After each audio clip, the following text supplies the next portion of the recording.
Hello everybody! It's me again, Pinay Girl, and today's video, nasa bahay lang po ako at wala akong work. Kahapon ay pumunta po kami ng beach kasama yung mga co-work friend ko. And ngayon, hindi po kami nakapag-vlog ni Happy kasi tinatamad po ako at saka yung husband ko napagod sa trabaho. So sabi ko na lang sa kanya, sa susunod na lang kami na linggo, magba-vlog kasi nga grabe, sakit ng likod ko kahapon. Grabe po talaga yung enjoy namin sa beach. Nag-volleyball kami, nag-badminton, naligo. So, kapag galing ka sa dagat, ang sarap na lang magpahinga muna. Kasi dapat nag-vlog kami ngayon ni Happy. So, anyway, nandito nga lang ako sa bahay. Higa lang ng higa kasi work na naman tomorrow. So, nagpahinga na lang ako today. Today's video, dahil wala nga akong trabaho, nasa bahay lang ako, so magchikahan muna tayo, no? Isa sa mga topic natin ang pagpunta ng Australia, no? Alam ko magtatanong kayo na, Pinay girl, pupunta ba kayo ng husband mo sa Australia or ako nga lang ba? Ano po ba yung mga plano daw namin? So, sasagutin ko po yan. At isa din sa pasabog ng sister ko na inimbita niya ako papuntahin sa Australia dahil nga gusto niya magkita kami. So, gusto naman ng sister ko na pupunta talaga sila ng Amerika. Suddenly ay mahirap kasi meron siyang anak at saka yung husband niya may mga important matters talaga kaya hindi sila makarating. Ako naman ay syempre yung anak ko nasa Pinas pa. Kung ako ang pupunta, feeling niya anytime talaga na makapunta ako kasi nga America to Australia, feeling ay mas madali daw. So, hindi ko din alam kung ano yung proseso na madali nga ba tayo makapasok ng Australia. So, isa din ang offer niya sa akin na papuntahin niya talaga ako sa mansyon niya. Pero siya na po bahala lahat. So, wala na po akong mababayaran ng mga ticket. Yun po ang isa sa mga pasabog na inoffer talaga ng sister ko sa akin. So, nasa akin na po yun kung tatanggapin ko talaga. Sa part ko naman, gusto ko naman tanggapin dahil nga, sino pa naman ba hindi tatanggapin yung offer tas libre na lahat, no? So, napakaswerte ko na talaga kapag ganyan, no? Na may kapatid akong mag-o-offer, libre pamasahe, lahat, wala kang magagasto. Gusto ko din talaga makapunta ng Australia para magkita kami ng sister ko at syempre makita ko yung bahay niya. Sino pa naman ba hindi gusto makapag-explore sa ibang country, 'di ba? Ang gusto kasi ng sister ko, guys, ako lang muna mag-isa pupunta ng Australia at maiwan muna yung husband ko. Mga 1 month po ang bakasyon. Pero okay lang naman po yun sa akin, no? Kasi alam ko kapag dalawa kami, mahal na po ang pamasahe. Like na ako lang mag-isa, so hindi masyadong mahal. Pero hindi ko pa naman yung sinasabi sa husband ko kasi hindi pa naman sa ngayon mangyayari agad. So, plano lang po yan kung ready na ako. Meron din naman po talaga akong trabaho. Iniisip ko po yun number 1. Kasi nga, meron din tayong mga responsibility. Sobra akong excited makapunta sa mansyon ng bahay ni Maria Lassel sa Australia, no? At syempre, marami kaming magagawa siguro, magba-vlog, mamitas ng prutas. Sasama talaga ako sa sister ko at syempre, magtuturo ako sa bahay niya. So, yun po talaga ang aking plano kapag makapunta ako doon sa bahay ng sister ko, no? Sobra akong thankful na meron akong sister na super generous, no? At halos pare-pareho lang naman kami mapagbigay talaga sa pamilya pagdating na sa mga pangangailangan. Iisip ko talaga na ang swerte ko na may kapatid akong ganyan, no? Kung darating talaga ang panahon na ibigay ni Lord na makapunta ako doon, iniisip ko din yung husband ko, no? At siyempre, malulungkot din ako dahil alam ko yung husband ko mahilig din mag-adventure sa ibang lugar. Dahil nga halos magkasama kaming mag-explore dito sa Amerika, which is dito sa Washington, no? So, iwan ko kung ano ang magiging reaction niya kapag papayag ako na pupunta doon at syempre malulungkot dahil siya na lang mag-isa.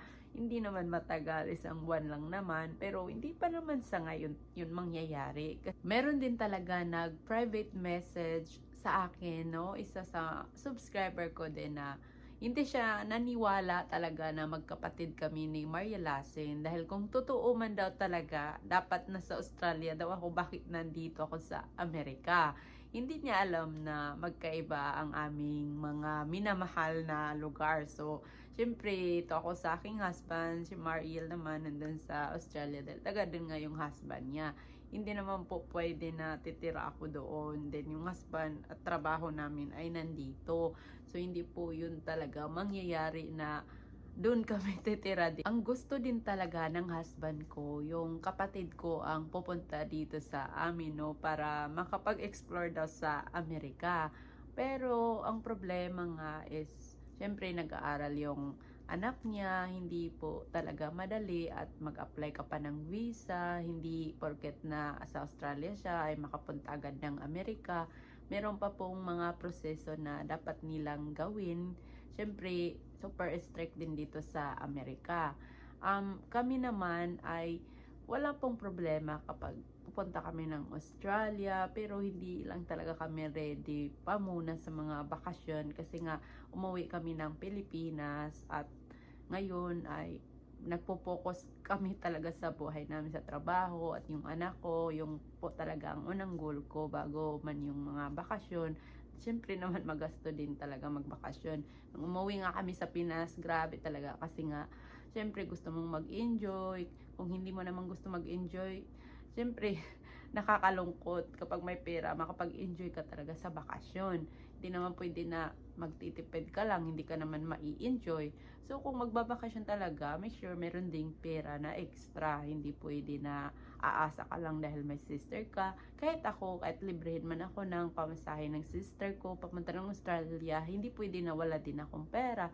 So isa yun talaga sa iniisip kong rason na kailangan ko din may pera. So sinabi ko naman sa sister ko na pag ready na ako, hopefully na mangyayari this year, kung hindi man baka next year. So naghintay lang naman tayo ng takdang panahon talaga.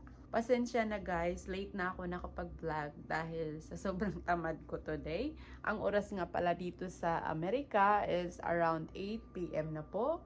So madilim-dilim na talaga, tingnan yung background ko. Pero nakapag-vlog pa rin ako kasi nga naboboard ako. Pagising ko, ay hindi pala kami mag-vlog today. So magchika-chika lang muna tayo dito kung ano yung mga plano sa buhay, charot. 'Di ba ganun din naman kayo, no? Kapag mag-isa lang tayo, syempre nabuburingan din tayo. Ako kapag sa Pinas, Diyos ko, hindi ako nasa bahay lang. Punta ako sa mga kapatid ko, kaibigan. Kasi nga ayaw ko talaga ng mag-isa lang. Nasanay na lang ako dito sa Amerika na mag-isa dahil wala na akong choice. Kung pupunta man ako sa kaibigan ko, kagaya kahapon, nagbanding kami. So, at least meron tayong mga kaibigan, co-workmate, minsan na makabanding natin, no? At least yung buhay natin sasaya minsan kasi nga malayo tayo sa pamilya. Yun po ang aking ginagawa kapag may time ako, yayain ko yung friend ko, niyayaya nila ako. Yung husband ko naman ay kapag walang trabaho, yes, pumupunta kami ng mga nature. Isa yun sa mga gusto naming gawin na mag-travel talaga at lilibutin namin dito sa Washington, no? Hindi pa naman kayo makapunta ng ibang state, pero sa ngayon, dito lang muna ang kaya naming gawin. Hopefully, darating ang panahon, makapag-explore kami sa iba't ibang state sa Amerika, no? Dahil dito sa Amerika, napakalaki, 50 state po. So, nandito kami sa Washington. Maraming state ang Amerika, guys. So, napakagandang puntahan talaga yon at makapag-vlog. So, isa yan sa mga second goals sa buhay ko. Pero for now, may trabaho kami. Yun po muna ang priority namin. At yung mga bakasyon naman, yes, gusto talaga. Sino ba naman ang hindi gusto magbakasyon? Pero kailangan talaga namin mag-straight sa trabaho muna. Siyempre, may babayaran kami. Itong apartment, ang dami. Itong braces ko, lahat po talaga yan. Mga expenses namin sa isang buwan. So, yung sa sister ko na offer at yung pasabog niya na parang gift niya yun sa akin kasi malapit na yung birthday ko din. Hindi pa naman ngayon, 2 months left pa guys bago mag birthday ko. Pero parang nakatanggap na ako ng regalo nga kasi ang saya ko nung sinabi niya sa akin na gusto mo bang pumunta ng Australia. Sabi ko, ha? Okay. Parang sabi ko, oo, pag-isipan ko. Dahil nga may trabaho ako, hindi naman pwede na agad-agad. So, yan, hopefully na magkita kami doon kung kailanman yun at sa tamang panahon.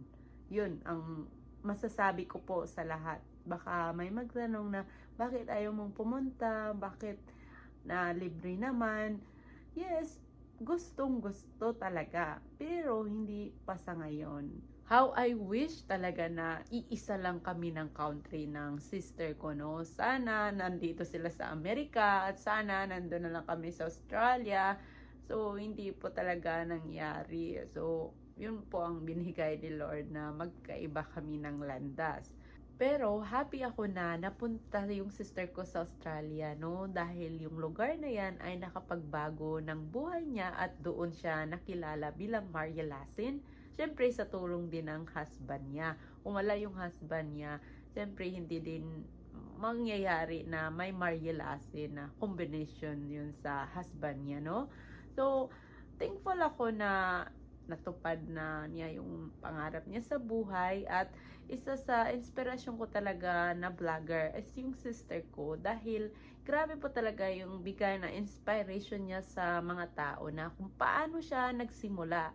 Ako din dito sa Amerika, lagi niyang sinasabi na maging humble ka lang kahit anuman ang narating mo sa buhay.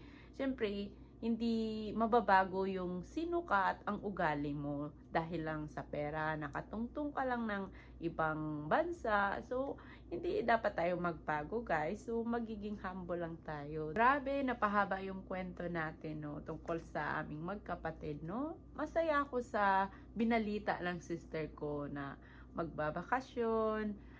Hopefully, mangyayari this year, kagaya ng sinabi ko, or next year, na sa tamang panahon. Focus muna ako sa work, sa anak ko na makapunta dito sa Amerika. Pinipray ko po talaga yun na magkasama na kami ng anak ko by next year, guys. And ngayon, malapit na mag 9 p.m. yung mukha ko. Parang gusto na din matulog, no? Pero yung 9 p.m. dito, maliwanag pa. Mag-change na po yan by next month. So, ganun po talaga dito. Kapag summertime, parang ang 9 p.m. maliwanag pa na 8 p.m. Pero by next month, baliktad na naman. Yung 5 p.m. gabi na talaga. As in, gabi na kung titingnan. Kahit 4 p.m. pa. So, babaliktad na naman yung oras dito. Kaya, kung napansin nyo sa vlog ko, mga 8 p.m. or 9 p.m. ay maliwanag pa tingnan. Kasi nga summertime na dito. Next month, summer is over na. Mag-change na naman po yung oras. Yeah, ganun lang. Yung husband ko nasa bedroom namin, naglalaro ng games. So, yun po ang ginagawa niya kapag nagbablog ako dito. Yeah, kung may suggestion po kayo, pwede kayong mag-comment kung maganda ba magbakasyon ako mag-isa. Dito na muna yung husband ko. Yeah, babasahin ko po yung comment nyo, guys, kung ano po ang magandang suggestion nyo sa akin sa offer ng sister ko. Papuntahin ako ng Australia para magkita kami. I thank, guys, that's all for today. And thank you for listening, everyone. So, yun lang po muna ang ating kwento sa ating chikahan today. And salamat po sa pakikinig at panonood kay Pinay Girl. At hanggang dito na lang muna tayo. See you next time in our next vlog, everyone. Thank you, guys. Bye!